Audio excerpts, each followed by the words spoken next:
Hello. Wonderful to see. We already have some people here. Welcome. I'm really looking forward to diving into this today. This download came in very strongly. We're going to be doing a little something different today. We're going to be doing a collective read, but we're going to be looking at it elementally. So we're going to look at all the different um, elemental, signs. So we'll be getting some information, some guidance coming in for the air collective, Gemini, Libra, Aquarius. We're going to be getting then some insight into fire sign collective, and we'll be looking at Aries, Leo, Sagittarius. Then we'll be moving into the water sign collective and getting the read on Cancer, Pisces, Scorpio, and then finally grounding it out, rooting it in Earth sign collective, Taurus, Virgo, Capricorn. And this is very much in relation to connecting with our ancestral lineage. The ancestors really wanted to come in this week for the collective, and I'm following through with that. This is hello, good to see you. This is going to be very, very special. And we're going to look at it elementally so you can also understand how these elements are working within you, because sometimes people get sort of stuck on the astrological sign thing, and really we each have all the 12 signs expressing themselves within us on some level. It's just that some are more emphasized than others, according to your placements. Even if you don't have any planets in a sign, you still have that sign's house in your chart. And so there's still this space held there. It's like, how do you connect with that space? Okay. So I like this idea of bringing the elementals in, because we've been working with Ayurveda to do this healing work, this transformational work. Hello. Good to see you, Krista. I'm going to see you soon. We're going to see each other this evening and look forward to dropping in with you on a personal. So looking at it elementally, it kind of relates it to Ayurveda a lot. It's much like the doshas, it's the same thing. In Ayurveda, you have Vata dosha, which is ruled by the elements of ether and air, and then you have Pitta dosha, which is ruled by the elements of fire and water, but more like bilious water, acidic water, like the digestive juices, right? And then you have kapha, which is two different elements. You got water, okay, like very, rolling rivers and big full waves, that it's that real unctuous kind of water energy is kapha, and earth. Okay. They come in together. And that's because kapha in the cycle of manifestation represents the actual, it's here, it's not just an idea anymore, ether, air. It's not just a vision, pitta, fire, and that bilious water. It's not just something that the heart's connecting to, that the emotions are fueling. Where we got, the kapha energy. It's like, yes, now we're nurturing it, but then that earth comes in and really holds it down. So we all have all of the doshas in our body. We have all of the elements in our bodies. Why? Because macrocosm is reflected in microcosm. We are that. Everything that we see in nature is also inherent within us. There's no differentiation. Everything we see, everything we experience in this material reality and beyond is nothing but energy. It's all energetics. It's not woo-woo talk. It's science. It's atoms. It's positive, negative, neutral energy. And it's just coming together in different expressions. So I think sometimes people can get really like trapped in the whole astrological sign thing. And I thought it would be cool to look at this reading from more of an elemental, bringing those signs together according to their elements, looking at it in this way so you can relate to the element itself. And that can really help you understand readings in a different way too, even with the astrological signs and the elements they're associated with. So it's kind of like a connecting point with everything, this like elemental theory I got going on here. I think it'll be helpful, and it's the way it came in. And when it came in, of course, I've been connecting with my ancestors. So I had the vision of like the medicine shield, is what came through for me. And I thought, yeah, that's what we need right now. We need that medicine. We need to bring our medicines forward to find a way forward. So what we're going to look at in this reading is generational curse breaking, the burdens that we have carried on generation after generation after generation within our bloodline, and how we are really being given an opportunity at this point, certainly leading up to the Aries point and that 0 degree time of transformation when we have the alpha and omega in balance, where we can really, root our visions. We have an opportunity to be a break in the link of that chain that keeps us tied to oppression is a theme that's really coming forward right now ancestrally. Oppression, the ways that we've been held down, held back. I'm sorry, I have to laugh, as soon as I see the Hierophant on the bottom of the deck. It's like the ways we have been held down and held back, even by the establishment, the doctrines that have been handed down to us, all these isms, all these societal rules, all the shoulds. I think there's a lot of rebellion. There's a lot of dismantling happening around these structures right now. I think there's this dismantling happening in these structures around us right now, just because it's a sign of the times. We are in very like revolutionary stages right now, stages of growth. It's going to happen in layers. I'm like seeing like an onion. It's like peeling the layers of the onion. You think you get through one layer, and then no, it goes deeper. It goes so much deeper than this. And it's almost like, to understand how to move forward in the future, we first have to go down and like tap the root. We have to tap the root of the past.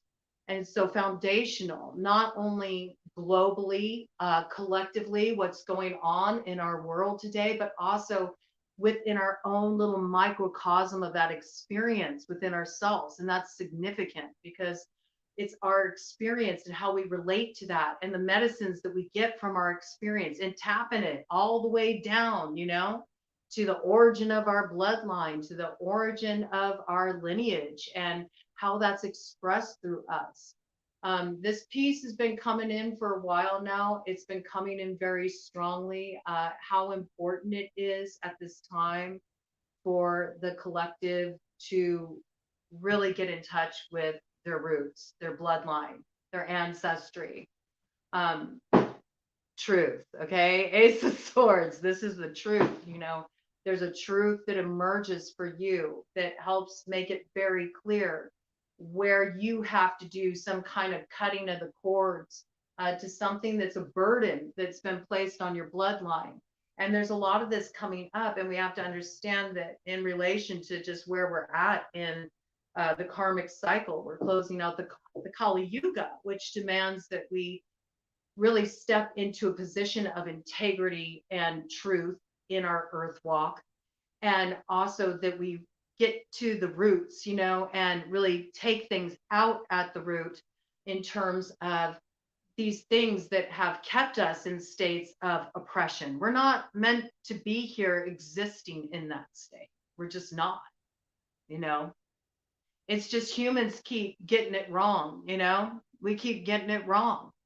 We keep struggling. We keep falling into patterns of greed. We keep clinging to things. We keep falling into patterns of selfishness. We keep coming into these places of division, where we see things as us versus them. And when we do this and when we slap that filter on reality, it instantly becomes imbalanced because there's this like struggle, there's this like push pull for power, rather than being in that place of, that unity point, understanding, no, we're really like, we're all in it together. We're all walking each other home. We really are. You know, we get distracted from the truth of that though. We get distracted from the truth of that though by all the ego stuff, by, the way we're programmed, by the algorithm, by everything we take in from the media, everything we take in on social media, and then it's just kind of parroted and perpetuated throughout our social circles. And soon we just find ourselves kind of operating on autopilot. And the more we've gone in this direction, the more we've lost connection with the earth, the elements, which are us, as expressed through us. A lot of you relate to those elements as your astrological signs, but it's also your doshas, as we've been learning, as we've been moving through this. So this has been coming out, oh, look, yeah, it's about really opening up that road. To open up the road, we have to remember who paved the road before us. You know what I'm saying?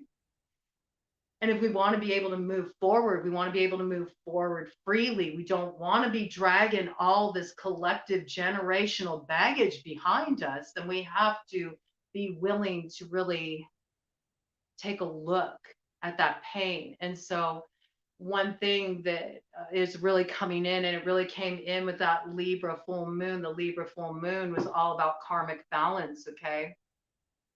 All about karmic balance. And so there's a lot of this sort of like closing up of the old cycle. It's that preparation for really integrating that, that soul stuff, that soul soup, that lesson, the big lesson, which for all of you, whatever karma you're working through right now, I think if you really sit with the work you've been doing, and if you can really simplify it, there's something about this, about not making it more complicated than it needs to be. There's something about getting to the very essence of this work that you're doing right now by condensing it to one word that captures the core of the work that you're focused on right now. Because the more that you can distill it, the more that you can really distill your focus, then the more effective you're going to be. So maybe your theme is abandonment, or maybe your theme is oppression, or maybe your theme is victimhood, or maybe your theme is martyrdom.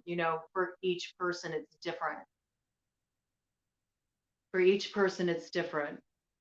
But there's something about getting in touch with this, getting in touch with what is the core wound, and what can we do at this time to really open up that space that makes it safe to explore this stuff, which can feel very loaded. Because I want you to understand that as you start to connect with your ancestral energy, you're going to discover so much, so many different facets about yourself that you didn't realize. You're going to see how the bloodline has expressed itself through you your whole life, even without you even being aware of it. And when you become aware of that, you're going to feel the connection of that. You're going to feel the strength of that. But what you're also going to feel is you're going to feel everything that comes with your ancestry. And that includes the grief. The grief. In some cases, there's guilt, In some cases, there's shame. And as these things come forward for you and you start kind of digging into the roots, and you start seeing what's there, you start understanding yourself better, understanding why you make certain choices you do, where you came from. It first starts at such a minute level, looking at your personal family history, and then going back. You start traveling back, going back. It's almost like, it's funny, it's come up in a few of my readings recently. I keep getting like back to the future. And I feel like that's what it's really about. It's like we have to go back to the past to make the future what it's meant to be, because somewhere along the way, we lost the connection with something fundamental. And that fundamental thing that we have lost is that sense of connection, you know? I feel that's what's coming through very strongly. Yeah. It's time for that wheel of destiny to turn, wheel of fortune. That's that wheel of karma, you know. It also makes me think of the medicine wheel that came in for me initially. And I really was thinking of this spirit of like, what did our ancestors do, you know? We can look at this, you know, globally in every culture, every tradition.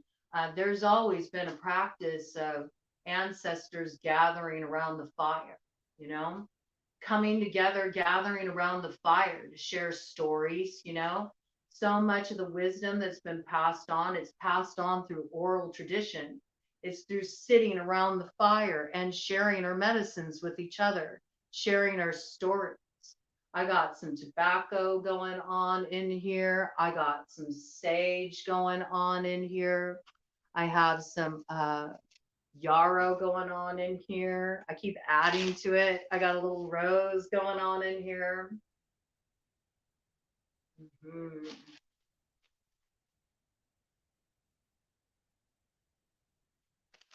We got some rose geranium as well. So I just thought we would gather around the fire today and drop in and get a read and look at this from an elemental angle and understand ourselves better and understand each other better, and maybe call in a little support, for all of us to be mindful of this connection and the work that everybody's doing. Because even if you think somebody is like they're not doing their work, oh no, we're all we're all doing our work. Even if we're not aware, we're doing our work, you know what I'm saying? So it's like we're all experiencing these shifts on different levels. I just want to bring a little of this, you know, insight, perspective, bird's eye view for you all, and just bring in some of this energy your way to just like cleanse the space and set the intention for this read. And I thank you very much for joining me today. I love having you here. And I'm really looking forward to this read. You know, so as you start to connect with your ancestors, you may find a lot of grief surfacing. You know, you're feeling the grief of all those who came before you. And, you know, you may be the first person in your family who's been able to really look at the grief and understand what is needed for the cure. You may be one of the first people in your family who is actually able to go down into the belly of the beast and hold space for the grief, hold it with love, and create something of beauty out of it to carry forward in the world, something that cleanses the bloodline. It's like what rises up out of doing this healing work is that seed, that ace of pentacles that you plant, and that contribution that you make to the world when you really connect with, uh, you know, in Yoruba, they call it a shay, you know, the essence of your soul, that which makes you you and your special unique gifts, which we all have a shay. Everybody all over the world has a shay, and it's unique to us, and nobody has it quite like we do. It's what makes us uniquely who we are, and it is our offering in this world. And so for you to be able to connect with that and be able to bring it forward, that gift, that contribution, it's almost like a tithing. I feel like this is what's being asked of the collective, to balance the karma, you know, to cleanse the bloodline, to release the burden and open the road. There's this piece about really doing this kind of tithing where you are offering, you're giving this like investment of your heart and your will and your healing work and your focus to bringing forward that thing that thing that you want to contribute to the world. Hello, Brea. Wonderful to see you. So this is really powerful. It's really powerful. And yeah, I'm excited to dive into this read and just see what's in store. So I'm going to set out 4 different piles, and we're going to look into them one by one. But I want to shuffle for each individual pile and kind of I'll lay them out. And I want to work with a few different cards. Okay. I want to just kind of get a little, read out for each of the different elements. So first, we're going to start with air. Okay. Because air is where we first begin the process of manifestation.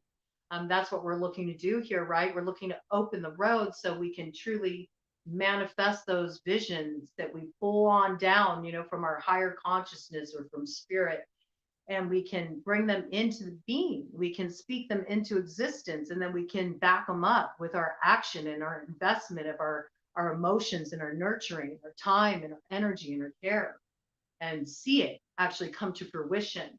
So we'll start with air because that's the chain of manifestation. So I'm going to just get some shuffling out here for air collective. What does air collective need to know at this time about the generational healing to be done and connecting with their ancestors and where to put their focus? So air, whistle while you work, okay?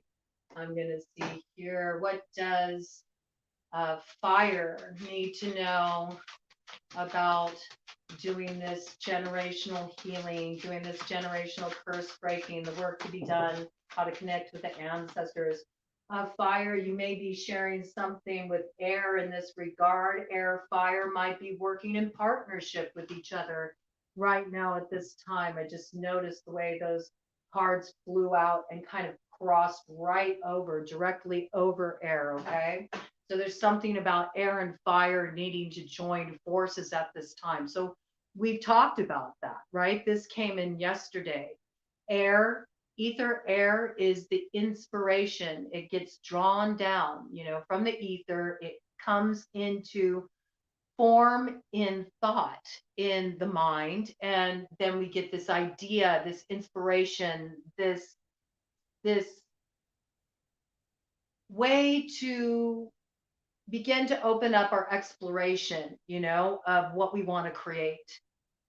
And then it comes down into the fire where we actually get the vision with Ajna, the third eye chakra. And then we really connect it with that solar plexus energy and our power and our will, our power and our will to actually take an action that starts the chain of manifestation going, right? So I feel like there's like this message coming in about fire is needing some air to kind of like come in and really breathe some life into it right now. So this might be part of just opening up to that guidance. If you haven't been connecting with your ancestors, then this is the time to start really, putting yourself out there. For some of you, that might mean you start looking into your genealogy. Maybe you start doing some research. You start finding out about your family's history. And from there, you're led on kind of one of those scavenger hunts. You're looking for all these connection points with your roots, but you get like little clues along the way. One step leads you to the next. As soon as you put that in motion, that's taking an action. To start to research is to like put, you know air and fire into harmony where air can feed fire. It's like, okay, I have this idea. I want to open up to the guidance from my ancestors. I want to understand myself more on that level. Now I'm going to open up that exploration. I'm going to see what comes forward for me. And from there, other things start to line up. It takes you deeper and deeper and deeper. And it's like a thread of connection that runs through you. It's the river of life that runs through you.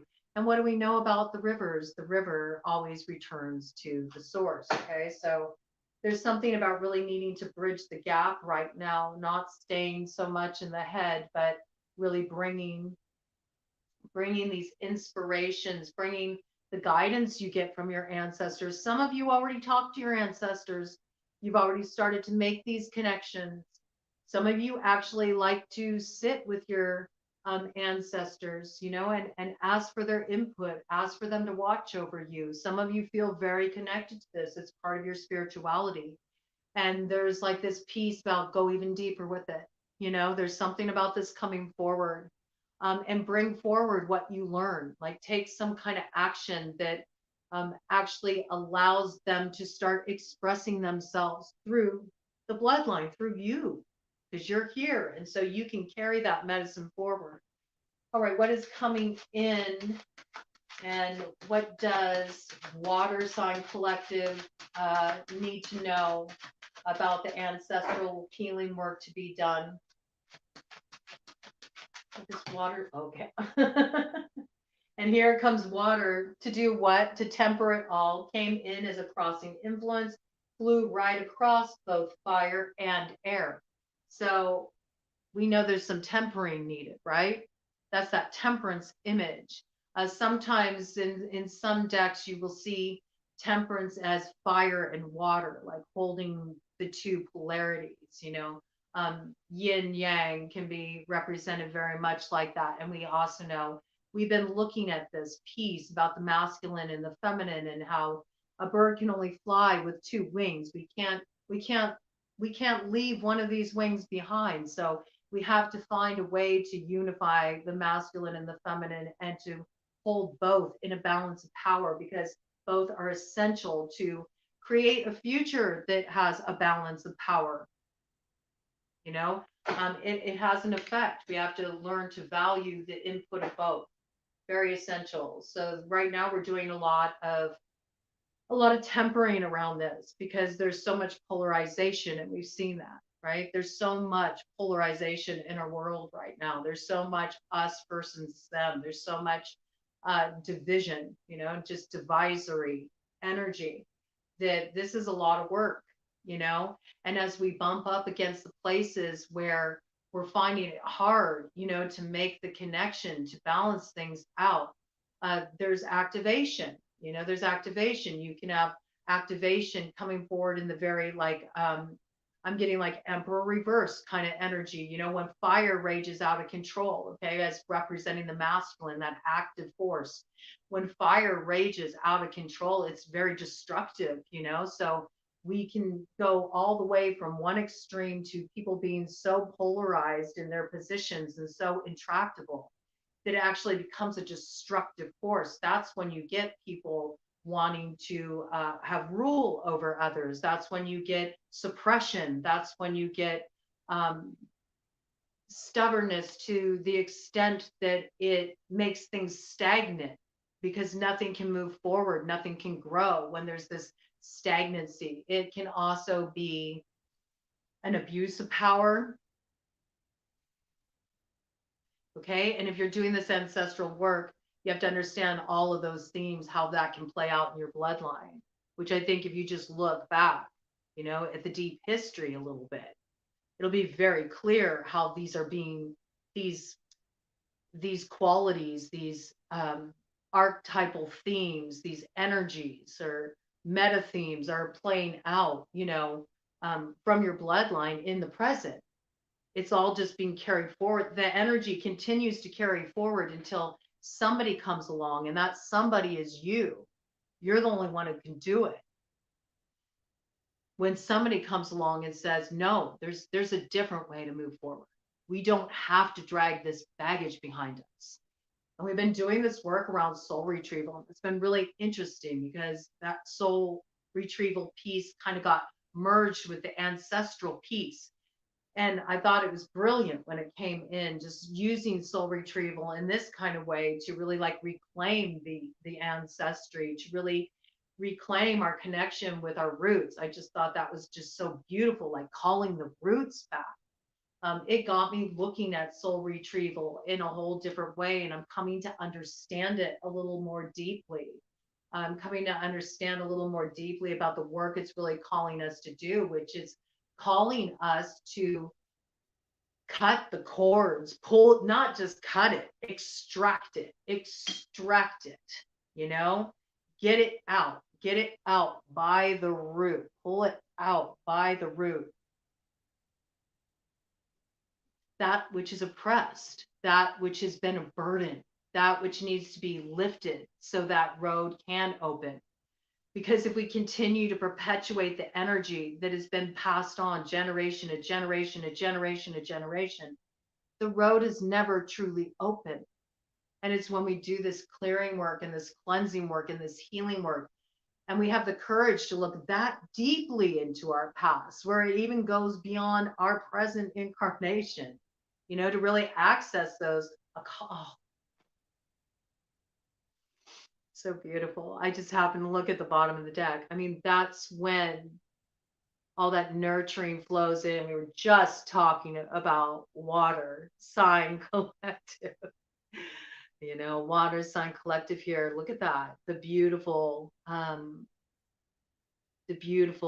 cleansing that comes in, the purification that comes in, what's needed for healing that comes in, and the way it waters everything so it can grow abundantly and support and nurture all. It's beautiful, it's powerful. Okay. Earth Sign Collective, what does Earth Sign Collective need to know about the generational healing to be done at this time? Where should they place their focus? What can support them in really grounding this work in reality? Earth Sign Collective, what does Earth have to teach us about this? Okay. Okay. I love how it's like the bridging point. The earth is coming in to bridge the fire and the water, okay?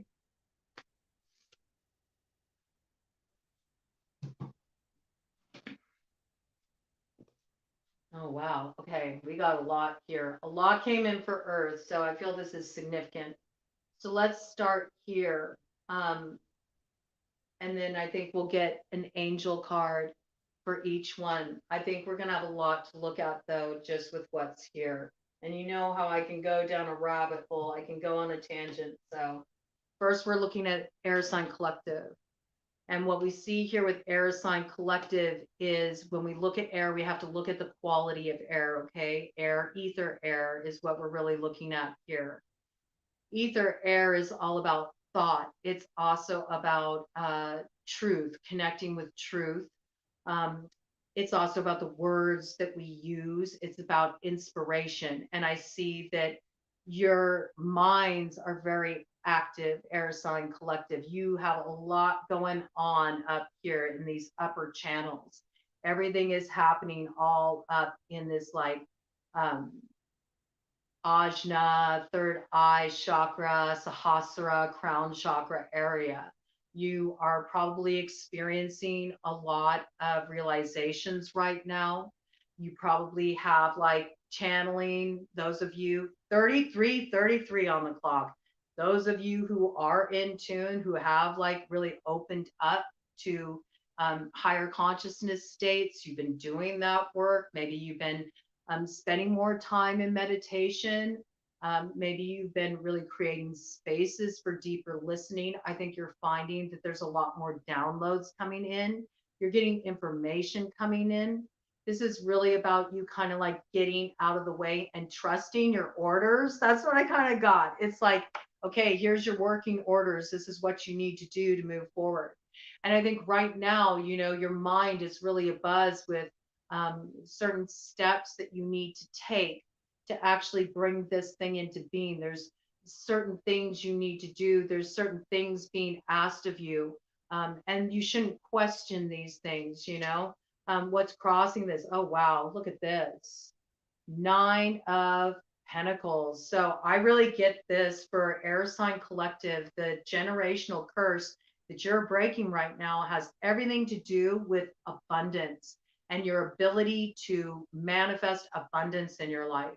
Maybe you have a history in your family line of like this poverty consciousness, this lack consciousness. Okay, so air sign collective, Gemini, Libra, Aquarius, any placement, okay, any placement, or even if you have that house really activated, all right? So it opens it up wide. But as we already know from the beginning of this. We all have all the elements within us, okay?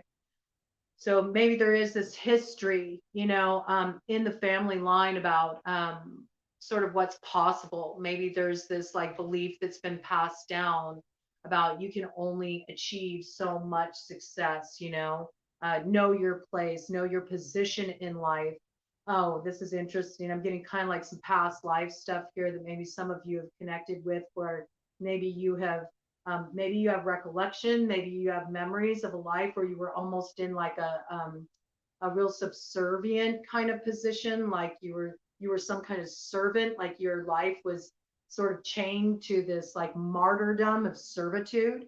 You could have also seen this, exhibited in your family environment, this kind of conditioning of always being indebted.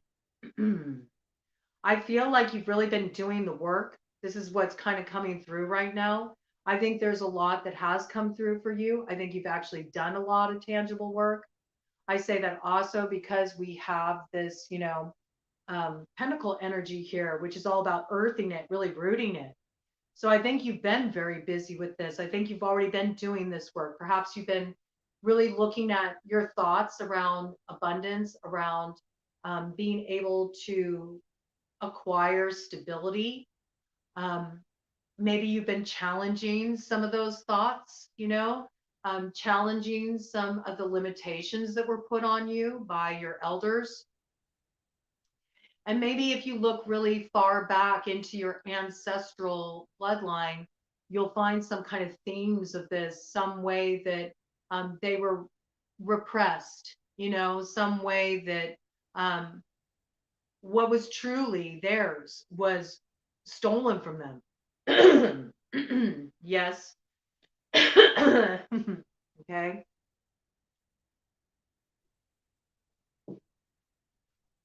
This is like birthright energy with pentacles. So this could be land stolen from your ancestors. This could be legacy stolen from your ancestors. This could be even traditions stolen from your ancestors and everything that that entails. So there's something here about letting something you offer, something you bring forward, out of the seed you plant, um, restore that in some way, take back the power in some way, lift this limitation that keeps one living in a place of lack. And I mean, when we're looking at that nine of pentacles energy, we're looking at really stepping into that abundance, having everything provided for, not having the limitation of, um, worrying about where am I going to get my next meal, or where am I going to rest my head tonight, or how am I going to take care of myself in the future, these kind of things, or dealing with themes of continually feeling ripped off, or feeling like you're breaking your back, working so hard, and yet you're not getting ahead, or you're not getting what you deserve, right? And you can look at generational curses in many ways. You can look at generational curses esoterically. You can look at it on an occult level. But at the root, it always comes down to some kind of wounding within the bloodline that sort of forged a certain kind of energetic frequency that continues to be carried out, generation after generation. So I feel like for you, air sign collective, and it's important, like look at where you have air in your chart. Look at what's there. All of you, just so you can understand more how this theme could be working out in your life, is it working out in your life in terms of your relationships? Do you got air in your seventh house? Is it something that's really directly impacting, like, your feeling of belonging? I'm getting this belonging because when we think of that earth energy showing up here, it's also about I have a place here. I belong here, Maybe sometimes some of you have even struggled to feel like you can be here, like you can continue to be here in this physical reality. Maybe there's been a lot of health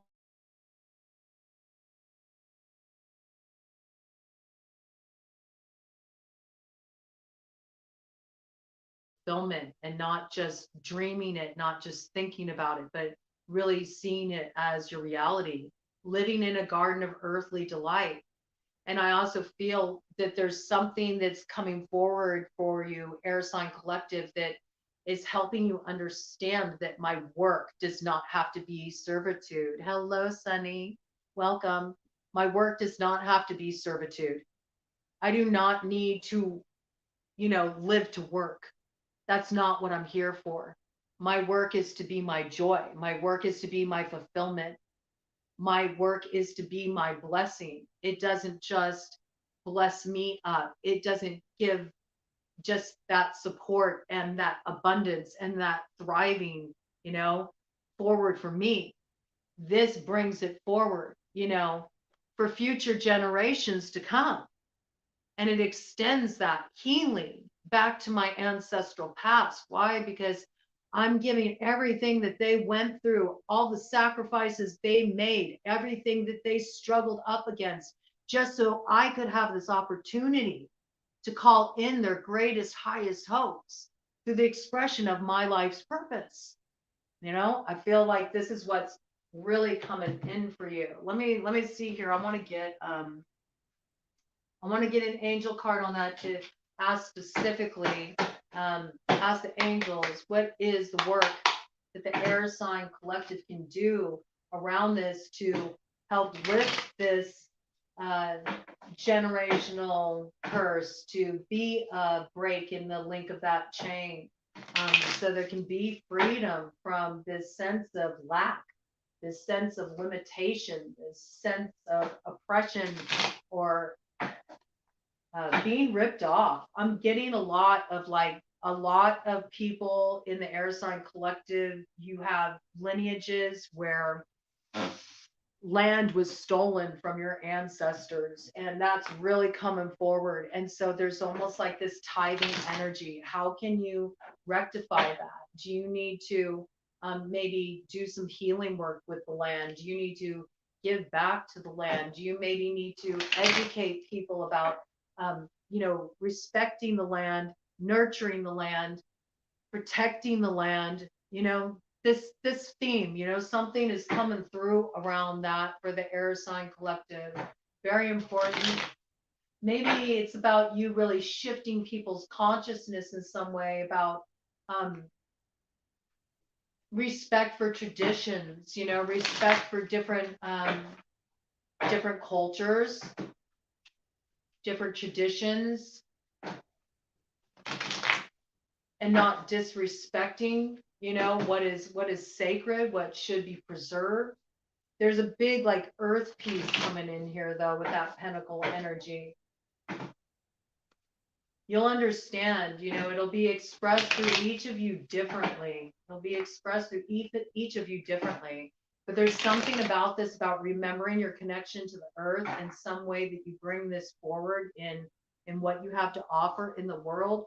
It brings about this healing that lifts this generational curse of feeling oppressed, feeling ripped off, feeling like you can't manifest abundance, having this poverty consciousness, this sense of lack, this sense of limitation, this sense of know your place, of not belonging,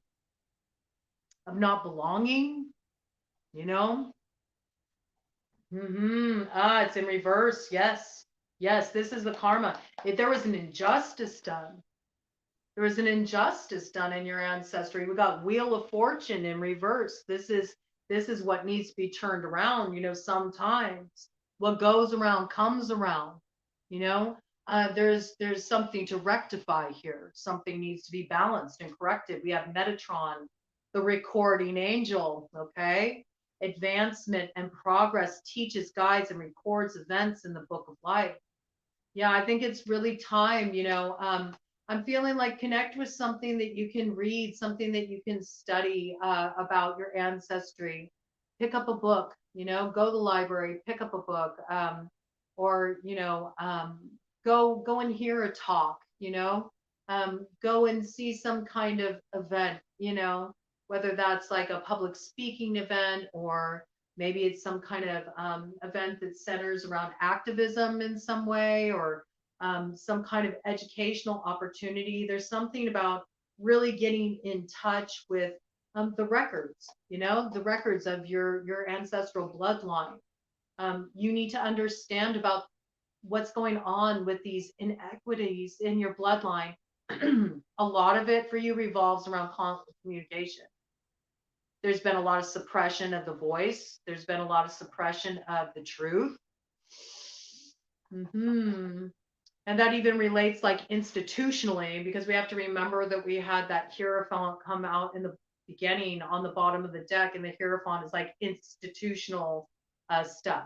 People always say, oh, it's spirit. Well, it's not really spirit. That's not what the Hierophant is. It's the appointed intermediary between you and spirit in the form of the priest. And so we have to look at this. So, okay, what's with this middleman? All right. So there's been this middleman, these power structures. They've been a middleman between this stuff of spirit, the stuff of our souls, the stuff of our higher consciousness, and us, and our perception of that. That's a suppression in a way all its own, that you need somebody else to help you connect with your soul, that you need somebody else to help you connect with spirit. It's sort of about overthrowing that and understanding that it's all inside of you. That piece, like it came in yesterday, you got the whole world in your hands. But at some point there was something that happened in your bloodline where, that power. I feel like also there's a lot of air sign collective that there's also something about the spiritual beliefs, the spirituality being stripped, stolen from your ancestors, and how this has disconnected you from the true source of what will really help you finally feel that sense of belonging. Maybe you've just gone along with the programming. Maybe you were born into a certain religion because that's just how that generation did it. And the generation before that, and the generation before that, and all your family prescribes to this certain doctrine. But maybe if you went way back and traced your bloodline back to the roots, you would go, oh my gosh, that's why I've always been drawn in that direction. That's why I've always felt like that. That's why I've always had that connection with those kind of animals. You know what I'm saying? This is why the trees have always spoken to me in this way. This is why I have this love of dance, and why I dance when I feel this way, or when I need to call this energy in, or how I feel like I can just speak something and I can get the winds to start whirling. All right. There's something here. There's magic in your blood. There is. There's beautiful wisdom and, traditions that are passed on to you that can enrich your present life. It's almost like the disconnection needs to be addressed. And for many of you, it was something that was ripped away. It was ripped away from your ancestors. And just as time went on, that divide, it just grew further and further and further from that source of truth. And I think you got to trace it back. There's something there. Do some exploring. And maybe you're really familiar with like certain aspects of your ancestry. Like maybe you've tapped into it a bit. There's something here about, we've had a lot about this, look into the details. Maybe you need to go a little deeper. Maybe you need to look into that aspect of your ancestry that you haven't given a lot of focus. Maybe that's the very thing that actually has something very potent for you right now that you need to call in, you need to bring in. Maybe you haven't been valuing. It's all about money, right? It's all about money, abundance, your ability to feel like you are supported by life, that you're able to see your material reality flourishing. that you got that health. It's all very physical. It's all pentacles for you, air. So maybe there's this piece about there's a part of your ancestry that you haven't given enough airtime. You're not valuing it enough. And because you're not valuing it enough, there was some kind of suppression there in that aspect of your ancestry. And that is the very thing that's blocking your abundance. It's the very thing that is preventing you from really stepping into a place where you feel like you're supported in life. You belong. You have what you need. You know how to provide for yourself. You know how to create. You know how to call things into being and really root it into your physical reality. So we have Metatron, Wheel of Fortune, the recording, angel advancement, and progress teaches, guides, and records events in the book of life. And I do feel like this is also kind of talking about, you might want to start like a journal or scrapbook. You can get creative with it and actually trace your genealogy. Some of you might not have even looked into it at all. You might be surprised what you find.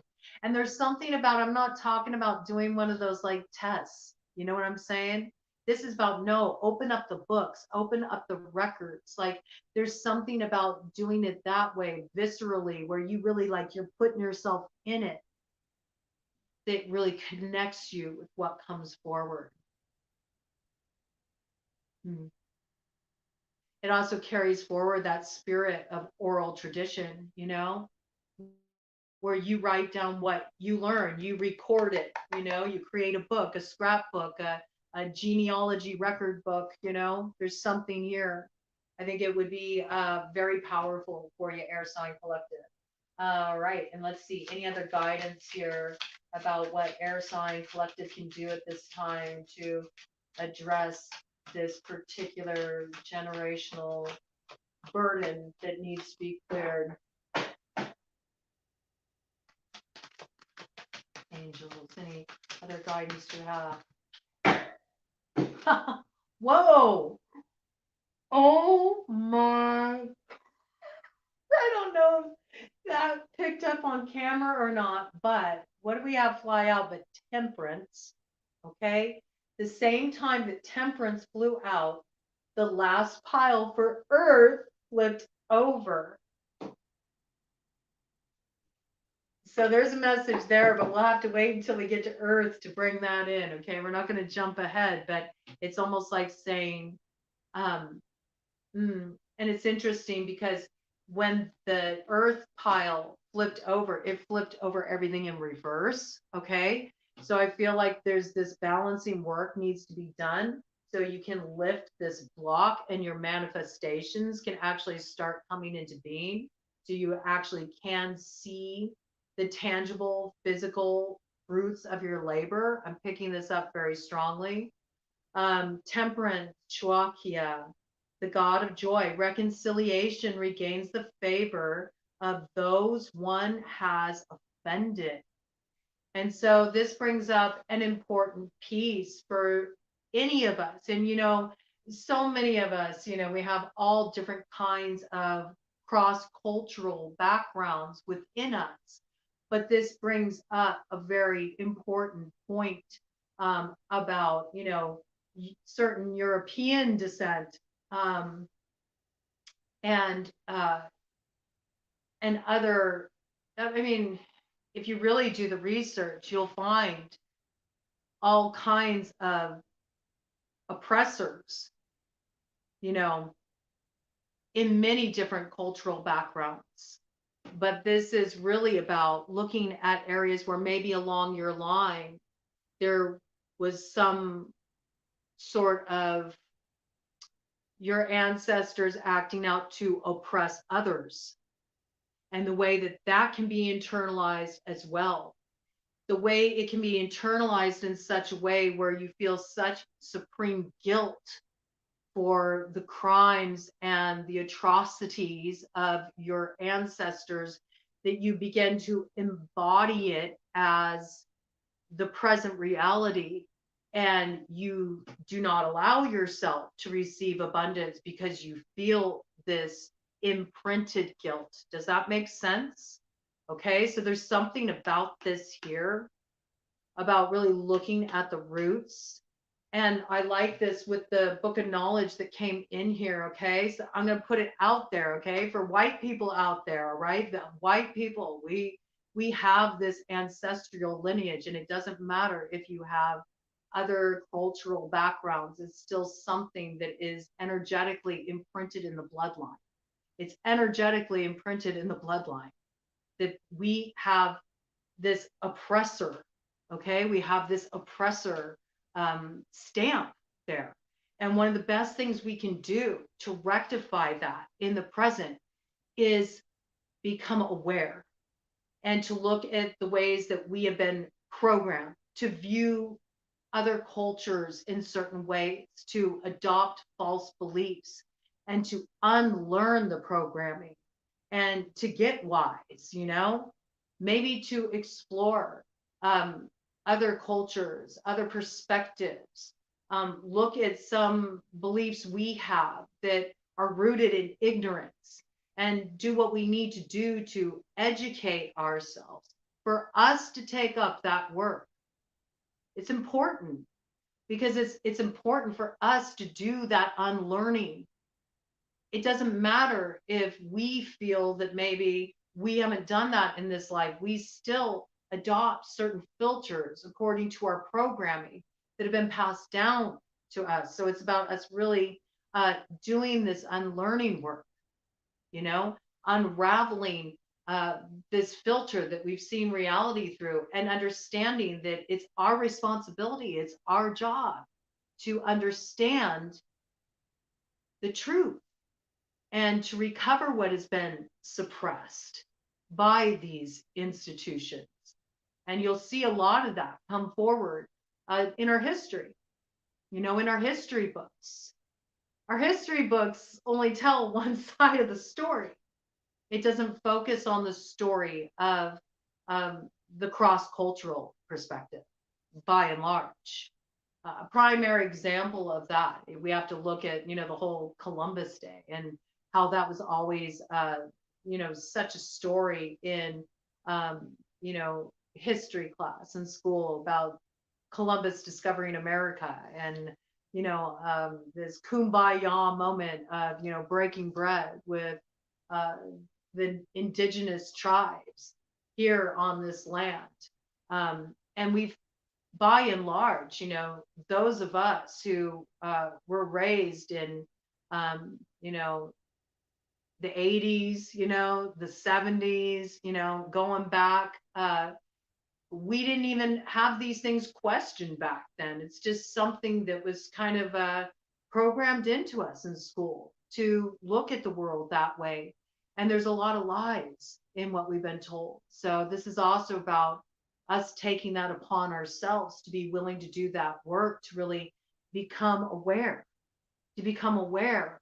And instead of carrying that guilt forward, where it just perpetuates that imbalance, instead do the work of dispelling the ignorance, so there can be this place of really healing that.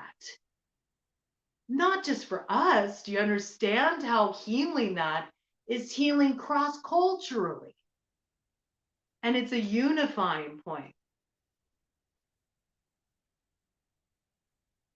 Oh, thank you, Julie. You are too.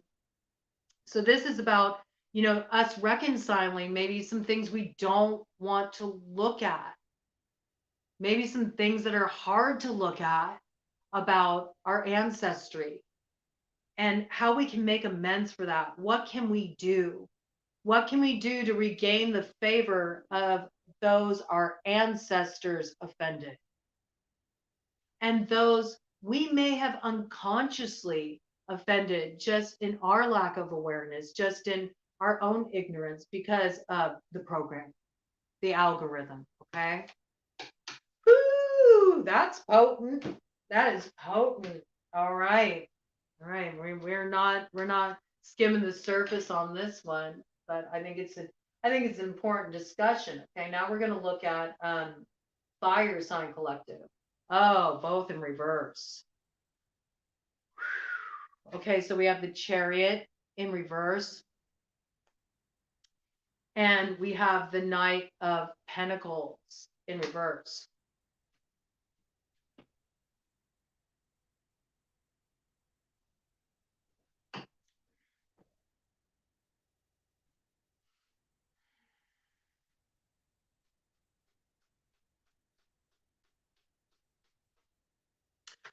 I'm picking up in Fire Sign Collective the generational curse of always feeling held back,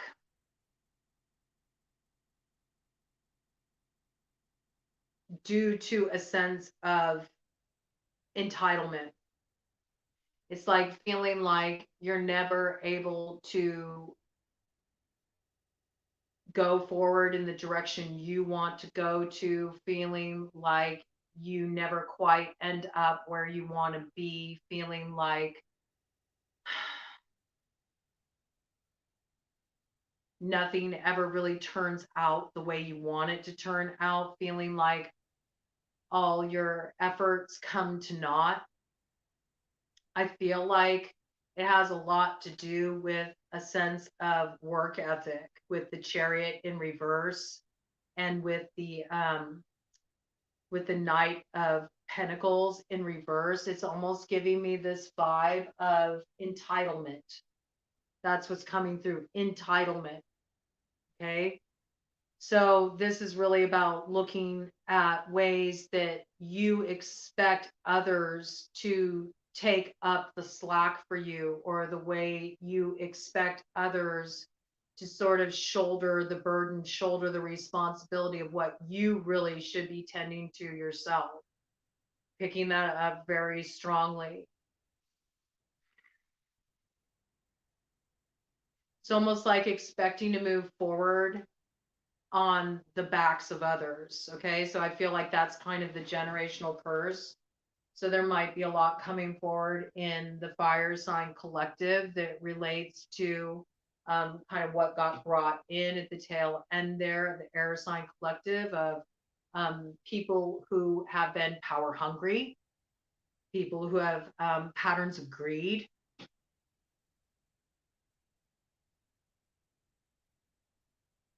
There's just this big sense of like not taking accountability and expecting others to move things forward, and expecting that things will just grow without actually making the investment, doing the work, moving forward. That's very much like a entitlement kind of mindset. It's an entitlement kind of mindset. I could see this very much coming through. Maybe there's a lot of like royal lineage, bloodline in Fire Sign Collective. Like feudal lords. I'm getting kind of like medieval, imagery, the caste system, this kind of feel. It makes sense because in the Western world, the West is considered to be very Rajasic. We run a lot of that Pitta energy, and Pitta fire energy, when out of balance, can be very much about greed. It's about greed. It's about entitlement. It's about, I'm aboard, pull up the ladder. It's about winning at all cost. It's of the mindset that there always has to be a winner and there always has to be a loser. It can be very much an I'm aboard, pull up the ladder kind of energy. Okay. You might be dealing with themes like this in your life. That's a way it could be influencing you kind of presently. You may feel that you deal with a lot of people who suppress your actions in some way, or make you somehow feel like you owe them something, or you think that they feel, or you think that they expect you to just kind of like give them a leg up. Perhaps that's because within the ancestral bloodline, there was, this history, of sort of oppressing people in that regard economically. Like for some reason, it's coming out economically.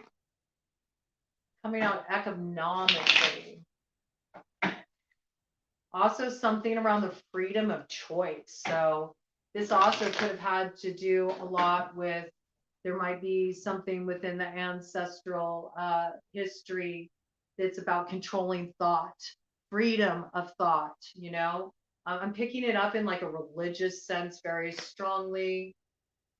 Maybe there's some kind of indoctrination that is very oppressive in nature that is in the family ancestry.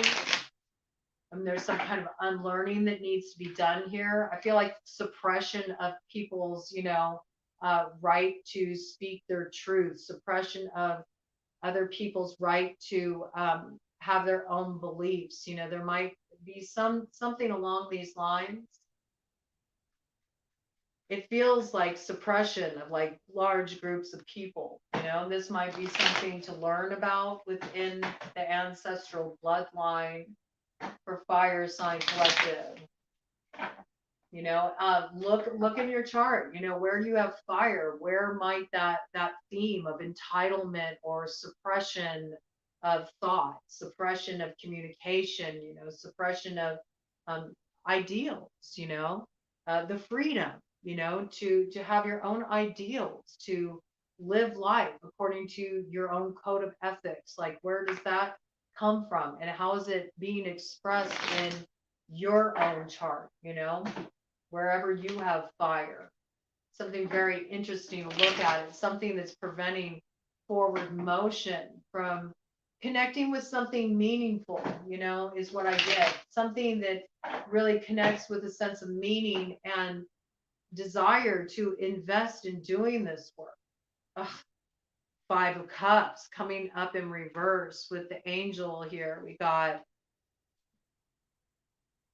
Bulia, God, King and Ruler, prosperity, destruction of the enemy, and deliverance from bondage. I mean, I was picking that up, and see, it's in reverse. It's in reverse. So you might find that you struggle with these kind of issues because there's this history of like greed, power for hunger, the indoctrinators, maybe you have this, like, there's some kind of history. I don't know why I just got this, but I just got Spanish Inquisition. I just got Spanish Inquisition very strongly here. There's something to look at here, because you might be finding that you feel like you always have people working against you, or you're always dealing with a lot of competitors. You may be finding that you always feel like other people are expecting a free ride, or that they're, always wanting something from you, or that they somehow inhibit your freedom in some way, your freedom to, be who you are. You might feel like you're expected to suppress who you are, to kind of like toe the line, or, do what makes others happy, do what makes others comfortable. You might find this kind of like playing out in your life in some area, wherever you have fire in your chart. But it's related specifically to the way that somewhere along in your bloodline, your ancestors played this out. It's sort of like that karmic debt. Okay. That karmic debt. And it's then, this is coming in as part of, part of the work to be done. So I feel like what this is really saying, this destruction of the enemy, and deliverance from bondage. I feel the way that you can really change this is to,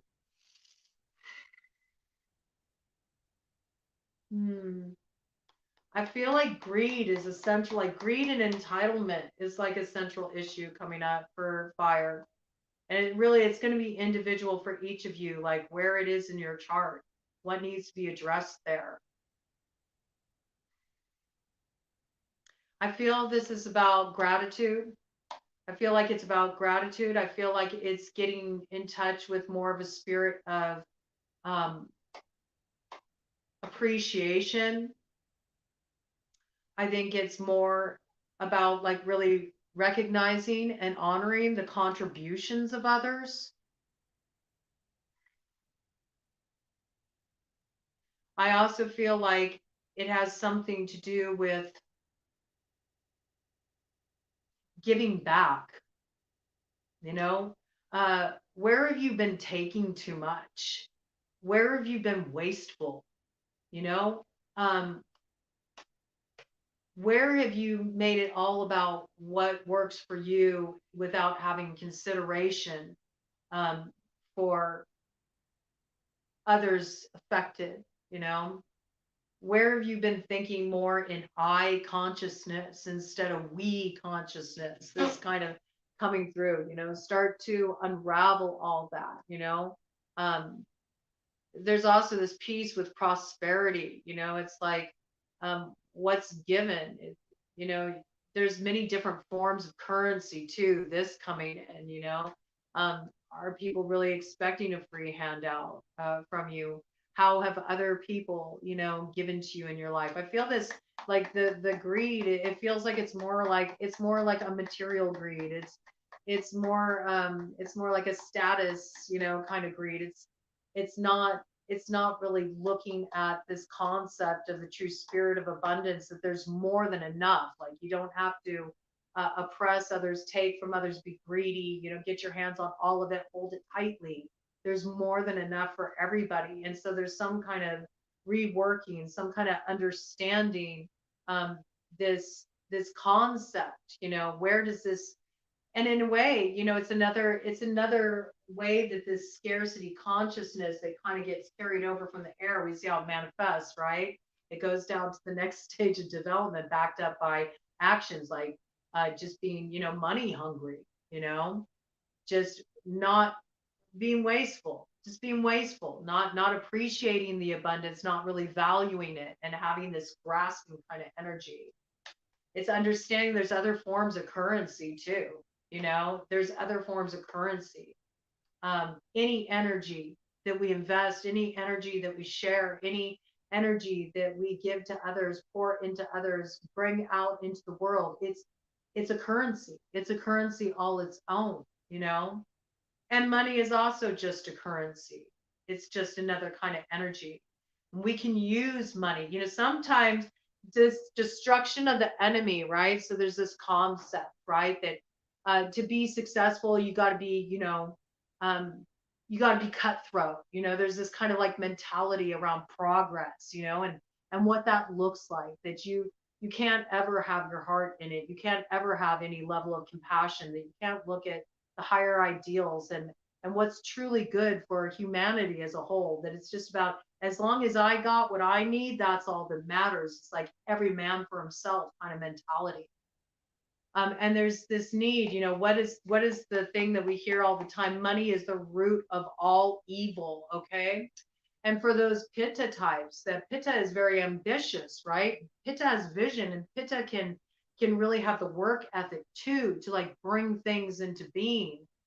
So maybe this is about, because that piece came in about kind of feeling entitlement, feeling like things need to be handed to you, not willing to do the work. So like maybe there's this piece about really looking at destroying the enemy. Money is not the root of all evil, and again, money is just one form of currency. There's many different types of currency. There's many different ways that you can give. You can give of your time. You can give of your energy. You can give of your presence. You can give of your creative gifts.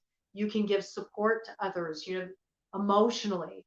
There's many different ways to be generous, to be generous, to give, to offer oneself. And not just expect somebody else to like pull all the weight, toe all the line. I don't know why this is coming up in a relationship capacity, especially. I feel like it's a lot of it's coming forward in relationships too. This can be like a false belief that people only want me for what I have materially, being too invested outside appearances. Um, I feel it all has to do with like this kind of status thing, like, this case system, kind of caste system kind of mentality. It's very interesting, but it's coming up with the Five of Cups, okay? Came up with the Five of Cups. And that makes me think about, feeling a sense of loss. Feeling a sense of loss, even though you still have two cups upright, because that's what we see in that Five of Cups, right? It's like looking back, but I don't have that.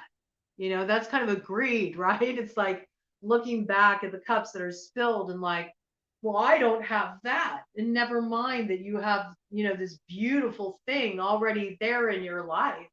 You're just constantly looking at what you don't have and how you can seize more, how you can feel more fulfilled, how you can have more, more control, more power, that kind of energy, sense of entitlement. It's understanding that it takes a village. It's about really understanding that everybody makes a contribution. And, what somebody contributes in their emotional investment of their heart, their soul, their time, their energy, it's valuable as well. It's not just all about things. It's not just all about what you can achieve on a material success level. It's not just about the status recognition. There's something really here to look at. There's a need to really address this for the fire sign collective. This moves you out of a state of disappointment. It's the more you move into that spirit of really valuing and appreciating the many ways that you are abundant, the many ways that you have more than enough, the many ways that people also pour into you, and that they're actually not trying to take anything from you, that they actually give you quite a bit. It's just that you're not grateful. There's a greed there. This is something that's in the bloodline. And I feel like if you look back at your ancestral history, you'll find the connection of this there. And when we're looking at this elementally, the beautiful thing about it is ultimately, what have we learned? We talked about this. We talked about this the other day. We talked about Oshun, Oshun brought it in really about the many rivers, right? The many rivers and the sweet waters, and where they go, they all flow to the same source. So all of this is all of our work on some level, we all have these things to unravel. We're all in it together. So it's not about getting activated hearing some of this stuff, because this is the stuff we need to talk about. We need to talk about this stuff. It's ugly. It's shadow stuff. But this is what's coming up to be healed right now. That is what the Kali Yuga is about. It's about bringing down the tower. All of this is what has built the foundation of where we are at now. And where are we at now? We're watching the decline. We're watching the decline of civilization. And it will continue that way if we don't wake up, if we don't get the memo, if we don't do the work.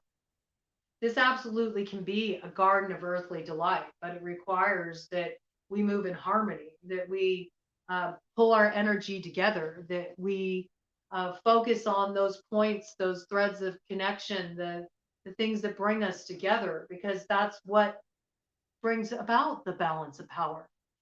And understanding that each person, they have something to contribute to that. And it's a beautiful thing, and appreciating what you got. We already had that gratitude piece come in, right? We had that gratitude piece come in many times since we started this journey. And I feel like it's just coming through, just being reiterated again, like nobody's entitled to anything.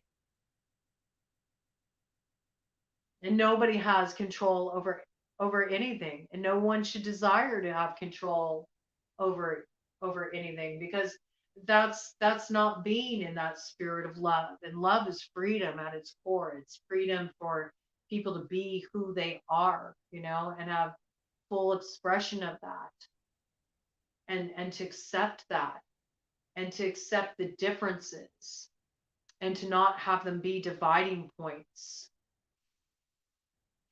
but to find the points where even within the differences we can find those places of connection. And some people think that's impossible, but it's not. It really is possible. But it involves communication.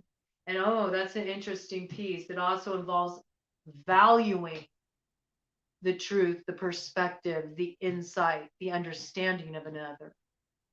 Okay? Something coming in there for Fire Sign Collective. Okay. I mean, I knew this one would be kind of loaded. I know that this is some pretty, real stuff we're looking at here, but this is how I choose to use my voice in the world, and how I choose to work with this resource we have to have a platform where, we can connect with people all over the world. Why not use that platform in a way where we can talk about the things that matter, and we can talk about the difficult stuff, and we can share perspectives and share our experiences and share our wisdom and share resources and come together. That's empowering. That's what we need. It's about reconnecting, and that's how we heal this sickness. It's a sickness. It's a sickness. And if we don't, focus our awareness in the right way, it is a kind of survival of the fittest. And what always wins? Nature always wins. Nature knows how to balance itself. It's man that interferes. It's man that interferes, and we've gotten it wrong multiple times. We've gotten it wrong multiple times. I mean, it's I don't have any proof, man. I don't have any proof. It's just kind of like what's encoded in my own like DNA. I feel like this earth has been through many incarnations. I don't believe this is our first time at the rodeo. I just don't. And I believe, if you look back to stories of like Atlantis, it's like I believe we've been presented these challenges over and over again. And I feel like we keep blowing it. We keep falling into this place where, this greed develops, the I consciousness develops, where we forget about the many and how we're all interconnected. We buy into this original lie of separation, that there is any division between any of us. We ignore this core central point that we're all made of the same stuff. We're all one energy coursing through existence.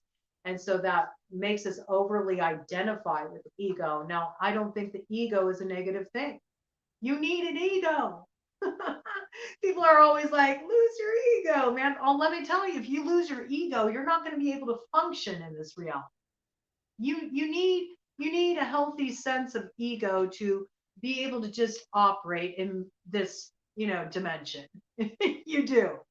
And if you don't have it, you're just going to fly off into the ether. You'll be wandering off into the alfalfa, and you'll never find your way back home. Okay.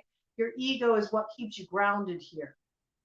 Okay. So people who talk about surrendering the ego, that's just nonsense. You need your ego. But when the ego becomes overly identified with the self, that's when there's a problem. It's not looking through the lens of collectively. To be balanced within the ego is to understand that, yes, I have my own personal preferences. I have my own personal views. I have my own personal desires. And I have my own beliefs that I form through my own personal life experiences. And so if you view it as like an energetic grid over reality, you have your little window in the grid that you look through. And sometimes you encounter other people, and maybe they also share certain similar, ancestral lineages as you. This is kind of an interesting tangent to go on it with. But you all kind of like view, reality through this same window in the grid. And because of that, you feel like a sense of commonality, right? And this is how we get, factions to form. But if we lose sight that, okay, but there's not just this one window on this grid, there's many windows and there's many different views and many different perspectives. And these views and these perspectives, they have been formed by these individuals' truth and their personal experiences. And hey, they're here too. So this also has value. This also has meaning.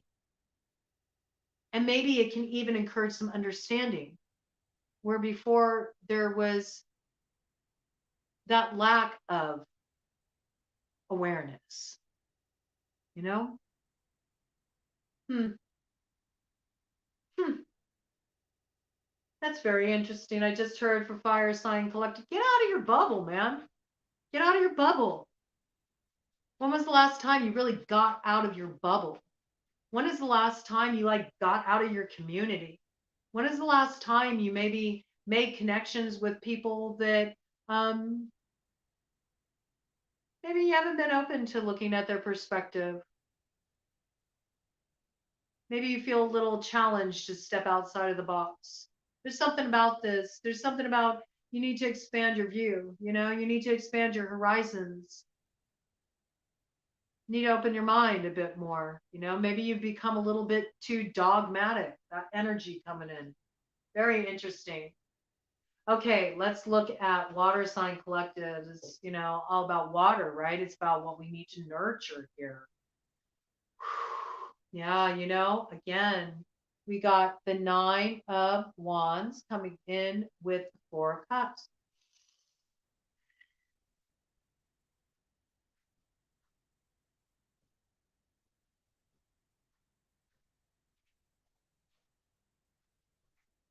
Hmm. This is all about defending your emotional investment to, continue to stay in a very polarized view, Ted agrees with that. It's about not being willing to be inspired in a different sort of way, you know. I'm noticing here, it's interesting to me because I'm noticing the 3 of Cups are on the earth and the Ace of Cups is being offered in the air. So it's almost like maybe maybe water has been too focused on what they feel is not growing in their life. Maybe they've been too focused on the material. Maybe they haven't been putting enough attention on spirit. Maybe they're needing to create more space to connect with their sense of trust. Trust that they are going to receive. Maybe you feel like you've been sitting for a while, sitting for a while, waiting for some kind of real inspiration to come in.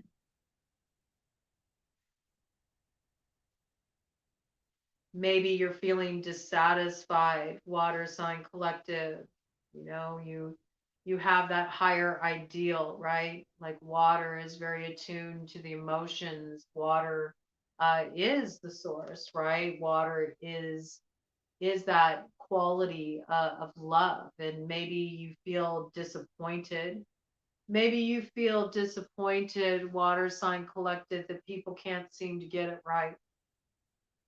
Maybe you have higher ideals. Maybe you have higher views of what is possible for humanity. This is big humanitarian energy.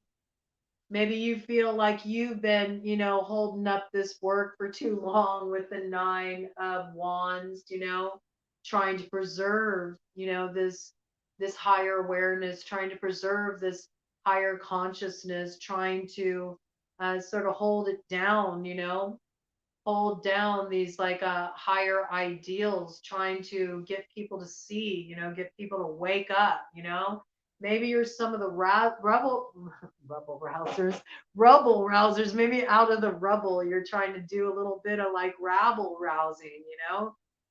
Maybe you feel like uh, you've been trying to like get the word out to people for a long time. Maybe you've been trying to open minds. Maybe you've been trying to share trying to share a different perspective. Maybe you've been trying to help wake people up out of their inertia, you know? Maybe you've even been trying to bring something forward, some kind of offering, some kind of healing work. Maybe you've been trying to bring forward some kind of healing work. Maybe you've been trying to bring forward some kind of spiritual gift, some kind of counseling gift. I'm picking this up. Some type of artistic expression, something that connects people with their soul, something that reminds people of something deeper, something more. And maybe you feel like nobody is receiving it. And so you might be feeling like a little disappointed. You might be feeling like almost a sense of resignation, I'm almost picking up.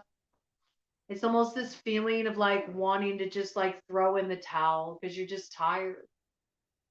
You're just tired. You're tired of trying to wake people up. You're trying to get people to, realize what's important is what's in their heart. What's important is what really feeds their spirit. And you sort of feel like you're yelling into the wind, You're yelling into the wind, but it's funny, you're yelling into the wind and it's sort of like here we got ether air bringing forward this Ace of Cups, this new beginning. This is very interesting. I feel like you're actually being asked. It's very interesting. Look, I want you to look at this posture here. I'm picking this up with this Four of Cups. Do you notice how everything is like very contracted, right? It's like, okay, I have these ideals, that can bring healing, that can bring connection with source, that can be nourishing, that can be nourishing for the collective in this capacity. And I have them grounded, within me, and I have them grounded in my reality. And it's a perspective I have. It's an awareness I have. It's a gift that I have to share that can help others connect with this too. But there's this feeling of nobody wants to hear it. But are you putting it out there? Are you really putting it out there? You're yelling into the wind. You're feeling dissatisfied. You're feeling disappointed. You're feeling like you're tired of it. I'm tired, boss. I'm trying to get people to wake up. I've been trying to get people to wake up for a long time. I've been trying to help people connect with what's really important at the end of the day forever. And I feel like nobody's listening. Nobody cares. And I'm just watching it. I'm just sitting here waiting for it all to come undone. It's big green mile energy. I'm really picking that up. I feel like maybe I'm picking up in this particular elemental pile an ancestry of healers, intuitives, priestesses, priests, magicians. Controversial people who maybe were outspoken,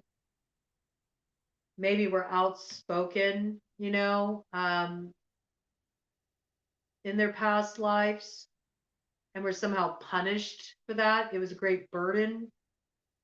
And so now instead of really like taking up that gauntlet and championing it in this life, there's this reticence, almost like, what's the point? No one wants to hear it. And it's just a burden for me to bear. Feeling like it's a burden It's a burden to have the vision you have. It's a burden to have the connection you have to higher guidance. It's a burden. It's a burden. It's draining. It's draining to feel this level of compassion. It's draining to feel this level of empathy. It's draining to feel this level of sensitivity because there's so much greed in the world that is this take, take, take, take. And I'm tired. I'm tired and I need something to pour into me. I feel like what's really coming through is it's like you're meant to carry forward this work. And maybe there was suppression in the past, and maybe there was persecution in the past within your ancestry related to holding these higher ideals. Hello, Jai. Nice to see you. You know, and so there's this refraining from bringing them forward because you feel like all these gifts, all these wisdoms, all these offerings of healing that were brought forward through your bloodline, they only were met with persecution. I'm picking up energy of the Protestants in here pretty strongly. Druid energy as well. I'm getting big Druid energy.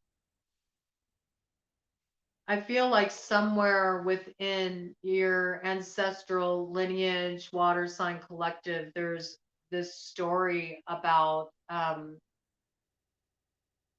persecution for being outspoken. I feel like persecution against really using your voice to illuminate.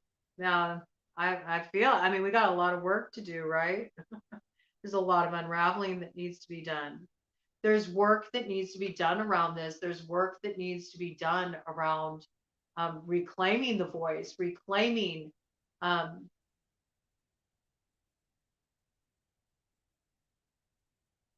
reclaiming what you've been charged with. That's what I just got. It's like, yeah, it's a long, hard road, but we can't cast this aside. We can't cast this aside. You're being asked, Water Sign Collective, to um, really fulfill. I feel it's like fulfill the vision, the dream of your ancestral bloodline,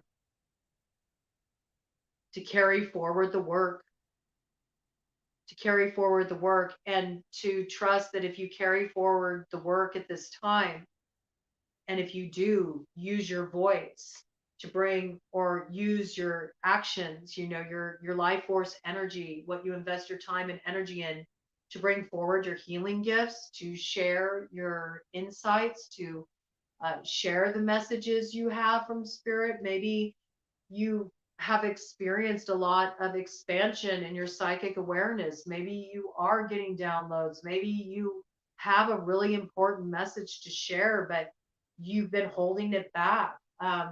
You don't feel like opening up. This could be related in some cases to insecurity. It could be related to, I'm just noticing with the Nine of Wands here. Look, we have the bandage around the head. So maybe you feel like if I start sharing my psychic gifts, or if I start sharing these messages that I have for people, if I start putting this out there, then maybe they're going to think I'm crazy, and so you feel very protective over it. But do you see how this is kind of another kind of like hoarding energy? The energy is all contained, it's all held within, and it's almost like spirit's saying, no, no, no, no, you're meant to share this. You're meant to share this. That's why it's been charged to you. That's why it's been charged to your bloodline. And maybe you have been suppressed before in the ancestral lineage. Maybe there is an ancestral, like pox on your bloodline of Joan of Arc types. I just got that Joan of Arc archetype coming through, really standing for something, having that conviction. And yeah, it takes a risk, it takes a risk. It's always a risk to bring the truth forward in a world invested in lies. It always is a risk to reveal the truth, to pull back the curtain in a world clinging to illusion. But we know the illusion, it's being dispelled. The veil's being lifted. The tower is falling. I just heard London Bridge is falling down. There's a whole history to that. Okay. Those of you with, European roots, those of you, with roots that tie back to England, you might want to look into that story about London Bridge, like where that song came from. Take the keys and lock her up. Your freedom, like this feeling of not being able to bring your gifts forward because you feel like they won't be received, because there's this reticence, there's this protectiveness. It's almost like it's so sacred to you. It's such a beautiful gift. I mean, really, let's look at this Three of Cups. This Three of Cups, it has the potential for healing. It has the potential for us all to get it right. It has this potential for us to nurture real growth and beauty in this world. And there's this holding in of it and not sharing it. And it's really just coming through so strong that it's almost like spirit saying here, don't you get it, man? Don't you get it? The reason why you feel so unfulfilled, why you're not connecting here, why you're just kind of watching the world, go into this downward spiral because you feel like, what's the point? Nobody's going to be receptive to this healing I want to bring forward.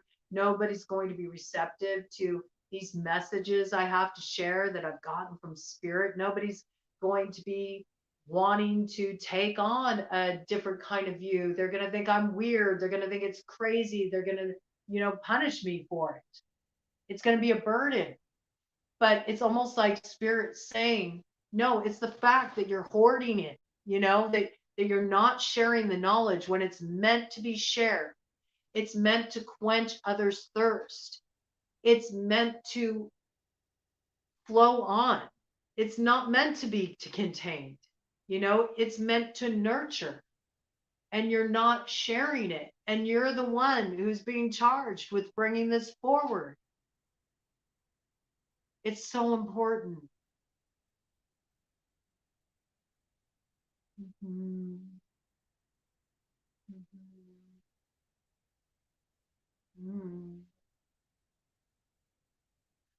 Mm. That's very interesting. There's a lot of like high priestess Piscean energy coming through in the water collectives.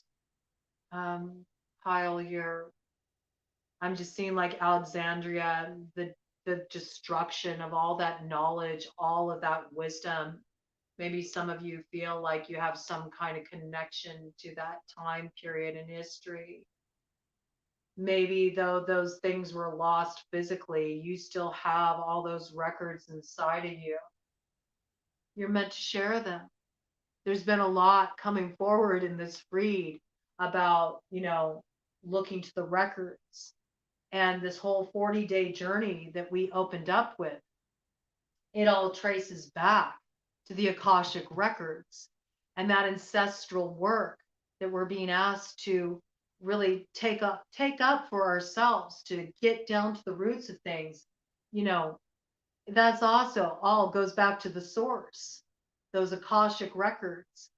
And we're all interconnected. We all go back to that source, no matter how the estuaries, the rivers have branched off. No matter all the different bloodlines, all those rivers, within our physical bodies, we're all interconnected with each other. So I think what's really coming forward for Water Collective is this need to, stop holding it in, stop holding it back. And you sharing it and you putting your healing gifts out into the world, or your creativity out into the world, or the messages you have from spirit to share with the world, by you holding it in out of some kind of fear of being burdened or outcasted, persecuted in some way, judged. It's actually the very thing that's creating so much heaviness in your soul, because you're water and you're meant to flow and you're meant to emote. You're meant to express in that way. Not just express, but express yourself from that place of your heart, from that energy of love. And when we're in this space where we're holding everything in, this is fear. It's fear, it's contraction, it's holding back, holding within. Let's see what the angels have to say here for nurturing, bringing these gifts forward, bringing these healing gifts forward, bringing these intuitive gifts forward, bringing these creative gifts forward. Do this ancestral healing, water sign collective. Angels wanting us to know here about this.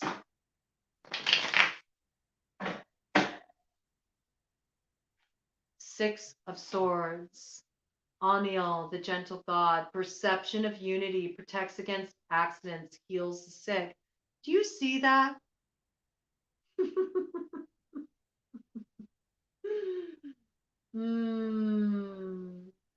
Yes, it's time to stop holding on to the pain from your ancestry, from past generations, for the ways that they were outcasted, for the ways they were exiled, for the ways they were suffering, or the ways they were imprisoned or otherwise persecuted for being the messenger, for being the oracle, for being the awakener, for being the revolutionary, for being the rabble rouser, for speaking the truth,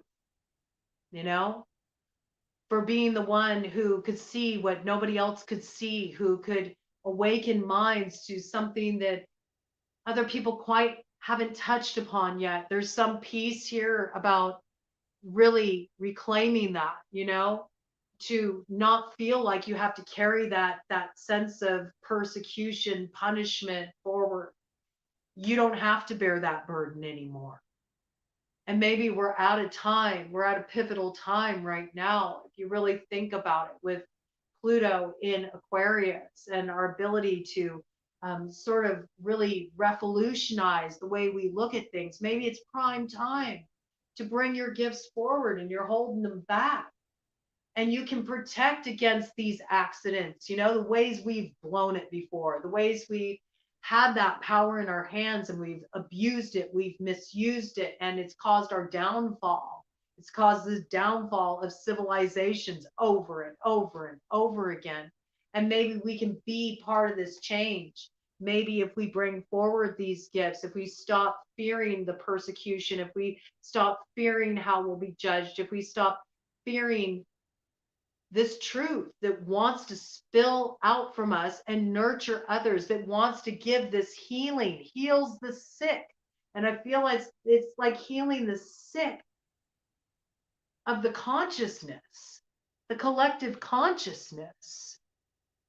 It needs your input. It needs you to bring this gift forward. Give me another one on this, angels. I feel like you all are being asked to bring forward your art. You're being asked to bring forward your emotional offerings. You're being asked to, share your messages. Bring forward your healing gifts. You're not meant to hold them within for fear of judgment. You may be bucking up against tradition. You may be bucking up against people who lack your understanding, maybe they're not receptive to it. Maybe it's about you reaching out to a wider pool. Maybe it's about going beyond your little pond, tapping into the source, tapping into that ocean of emotion and finding others, who could be receptive to what you have to share. I I feel like some of you are being asked to bring forward some kind of teaching that you've learned in your own healing process, something you've learned in doing your own work, and also some teaching about how others can hone these gifts for themselves. Ah! Oh, I love it. High Priestess. High Priestess. I can't make it up. High Priestess Ilalia. God, the eternal, lasting success, protection from magistrates. Do you understand? The wild wisdom is reawakening. All of that lost knowledge, all that was destroyed in that library of knowledge, Alexandria, it's being reclaimed. The oracles are reawakening. There is a real need to reconnect with the earth. There is a real need to remember the earth's cycles, the earth's rhythms, remember the sustainability of the earth. And we've moved so far away from it. We've moved so far away from it that we have begun to view this earthly experience as something that we need to escape. We need to transcend it. We need to elevate to 5D. No, you don't. It's all going down right here. This is the garden of earthly delight. We need to stop trying to spiritually bypass the work at hand. This is about awakening. There's gifts awakening in you. There's healing gifts awakening in you. There's spiritual gifts awakening in you. You're meant to share them.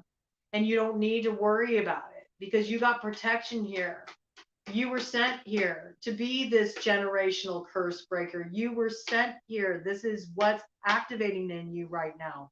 It's part of your purpose. You are here to be a break in the link of that chain. A break in the link of chain of persecution and division. That's what I really got. Comes through you sharing your spiritual gifts. Comes through sharing your healing gifts. So please, with all these different elements, air, fire, water, we're going to go into earth finally. Please look at your chart. How are these themes playing out where you have air in your chart, where you have fire, where you have water, where you have earth? It will help you understand how to apply it and what area of your life to apply it to. So do get a hand on your natal chart and get to know it. And I really encourage you as well to look at your progress chart. Where is everything in your chart right now, so you can really tune into the present and activate that point of power in how you're applying these messages and this work to be done that's coming in here. There's something very powerful about it. Now I'm really interested to look at this final this final pile here for Earth, because Earth is about the manifestation and that point that we're leading up to, right? The Alpha Omega point, the 0 degree point of Aries, when we have the North Node of Taurus in July move into Aries, and the South Node is taken over by Libra. And so it's very interesting because when this first came out here, there was this card that flew over, when we were tapping into air, and it flipped this whole pile over in the reverse. So we know there's something here really important right now, at this point we're at right now, because air is the inception point.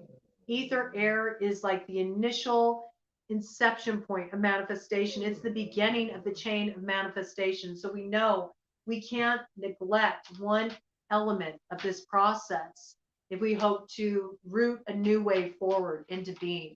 It really involves us being very clear at this point in setting our visions when we're looking at this inspiration point here. We know that something's off. We know that something's off.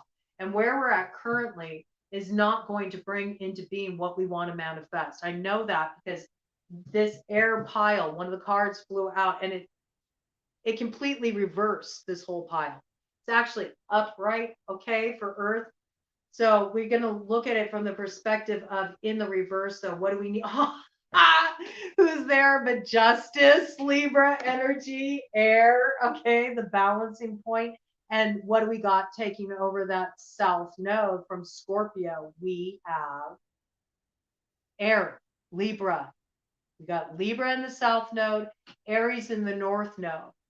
These oppositional polarities, it's the Mars energy, it's the Venusian energy. We've had this oppositional energy running for a long time, and we're meant to bridge the gap, okay? We're meant to bridge the gap. And how do we bridge that gap? We already know to get this reconciliation as it came in with air, we need temperance. Temperance. And I brought in the piece of, in some decks, you will see temperance exemplified as blending the fire and the water, the emotions and the action. And this is the piece that's really missing for us collectively right now. And there's some kind of seed that we can plant that will connect us with our passion and our purpose, that will connect us on a heartfelt level, on an emotional level, on an intuitive level, on a spiritual level, by looking into the past, by going back to the source of our roots and understanding the struggles, the challenges, as well as the gifts.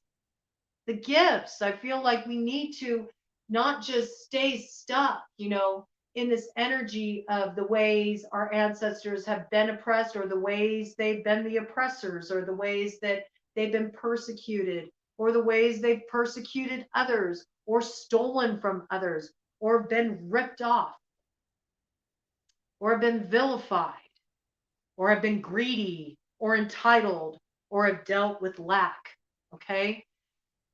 Subservience, there's something here that we're missing. And what we're missing is what comes through the other side of that. When we actually address these matters and we heal them, then we get to grok the medicine. We get to grok the medicine, and that brings balance, because it brings our shay forward. It brings that gift, that offering of our bloodline that's running through us, that thing that makes us uniquely who we are, our personal, ancestral, magical lineage. Brings the balance. Look at this. If we get it right, we got justice to the Ace of Wands, to the Queen of Cups, 10 of Wands, 8 of Cups. Notice, do you notice that? The throat, the communication, the speaking things into existence, the using your voice to be an impact of change in the world, aligning with your purpose. It's closing up, okay? This is where the burden is. We're continuing to carry the burden. We're continuing to focus so much energy on the division. And we see this in the algorithm. There's a lot of blame that we see in the algorithm. There's a lot of guilt that we see in the algorithm. There's a lot of talk about restitution. But until we all really get it, that the only way we're going to have any kind of restitution, the only way we're ever going to have any healing that counts, because it includes everyone, okay? It brings everyone together. It unifies the energy. Until we can stop focusing on all the wounds, on all the baggage, on all the burden, on all the persecution, okay? And we start looking at how we can pull our energy together so we can collectively carry this. And we can collectively carry our own piece of it, thereby lightening the load so it doesn't just fall on certain people.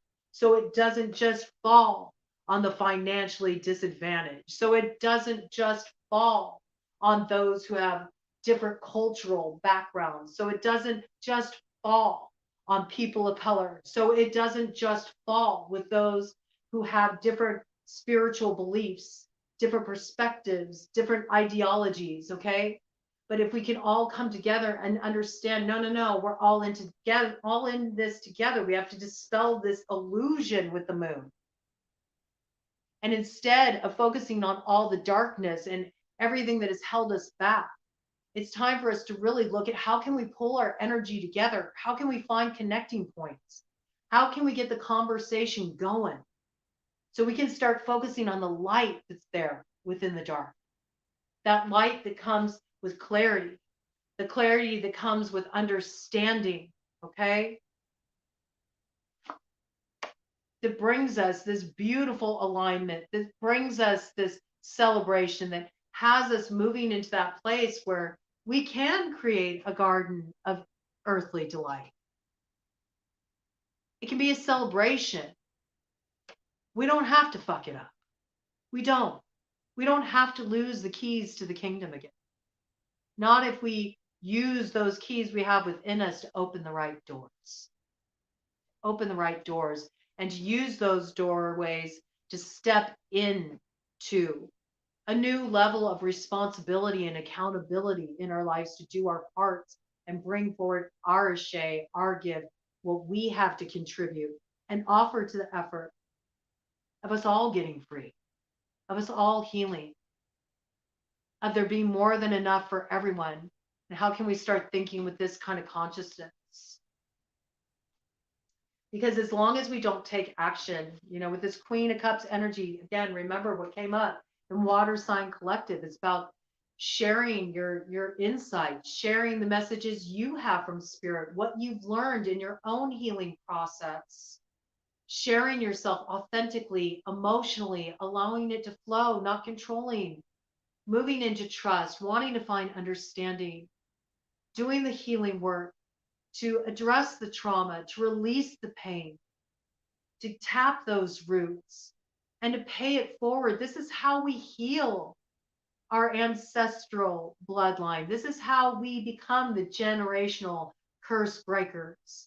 It's by actually bringing forward all that medicine that we've gained from our healing work, from doing the deep dive into our subconscious motivations, from understanding where we came from and where we're meant to go because of the road that was forged before us, and casting off what has kept us in the darkness, what has kept us repressed, so we can really use our intuitive gifts, our creative gifts. We can share our contributions, share our ashay, bringing about this state of karmic balance, bringing about justice. And remember, justice is blind. Justice is blind. It doesn't look at differences. It's the center point. It's the unity point where all perspectives emerge and realize how much they have in common. And from that place, if we take action from that place, we can dramatically change the course of where our lives are heading, not only individually in our own little, microcosm of the world, but globally, collectively.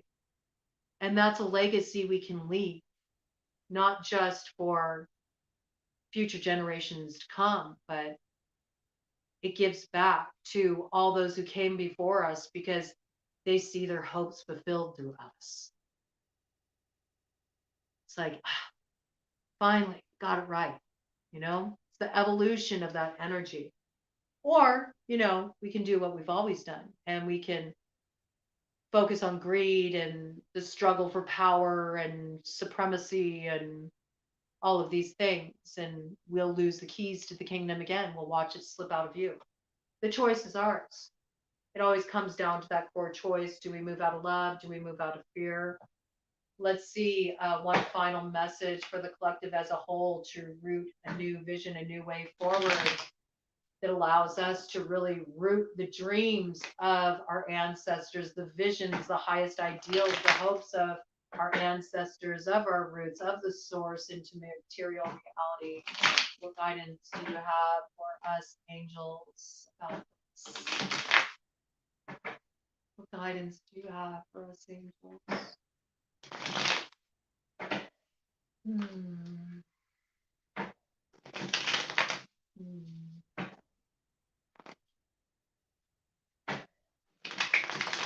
energy is like, it's so wanting to soften.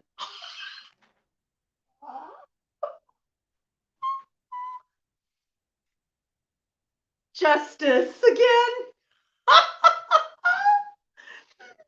Justice, Khalil, the invocable God, justice makes truth known in court, causes innocence to prevail. Yeah, I think that's the thing. You know what I'm saying? We've had so much programmed into us that it's corrupted us. You know, we've been so afraid to really look at the roots of how we got here, how we got to this place in our evolution, that we really have forgotten what matters at the end of the day, and we've gotten really lost, and we've gotten really off track and focused on these polarizing points that at the end of the day they don't really matter at all. It's really time for us to return to that place of innocence where we can be that fool, you know? Ted just said yes. Start a brand new cycle. Be willing to be wrong, you know? Be teachable.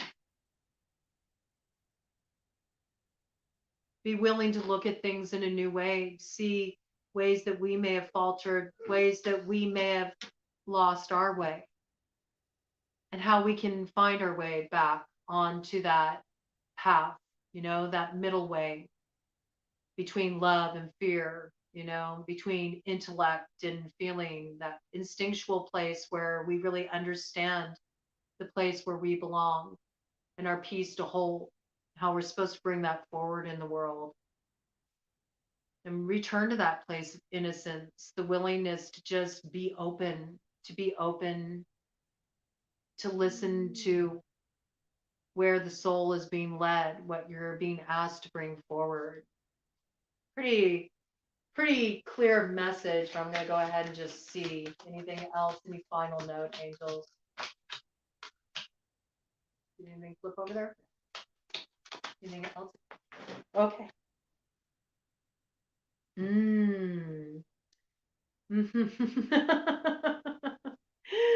Okay, so this lets us know where the work is. Okay, we got 7 of Pentacles in reverse. All right, we're holding up the harvest, you know. We're not making the investment. 7 of Pentacles is when we're at this place where we're kind of looking at things. Is it worth it? Should I make this investment? Should I do this? Should I bring what I have to share forward? Should I open up that conversation? Should I take that action? Should I throw my hat in the ring? You know, should I speak that truth? Should I do this work? You know, it's about not investing and yet still expecting to see a harvest, still expecting to receive the abundance of the cornucopia, but not willing to tend the field, not willing to plant the seeds, not willing to water the grounds, not willing to till the soil, not willing to actually nurture things to fruition by feeling invested in it. And what is the investment piece? It's the accountability piece, that we all have a responsibility. And I'm getting big, like stewards of the earth kind of energy here. It's about us remembering that all of us who share this little blue planet together, we each have a part in being stewards of this earth. And maybe you feel like you don't have the ability to do something on a grand scale. And maybe where you're at right now, it's just starting small. Okay? Just starting small to take some kind of responsibility. 7 of Pentacles, Namamia, the lovely God, discernment, general prosperity, the deliverance of prisoners.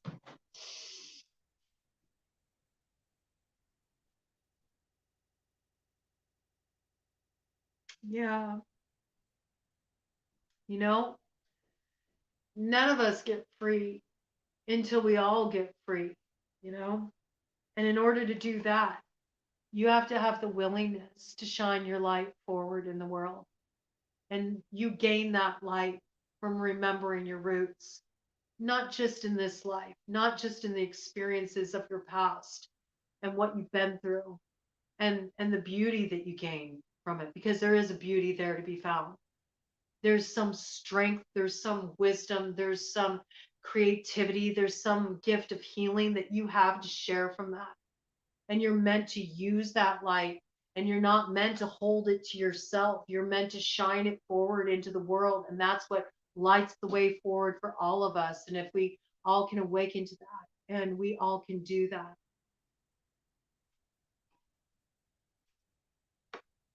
What a wonderful world, right? What a wonderful world. I think I'm going to leave you all with that thought and just sit with it. Sit with it. See what emerges for you. I think there's some potent sources of reflection there. There's some kind of gift that comes forward from that. Thank you so much for dropping in and sharing this space with me. I hope that you will listen deeply to your heart, and you'll listen deeply to your soul, and you'll tap those roots, and you'll let all those gifts, your Shay, come forward and be part of the change that you wish to see in the world. Have a blessed day.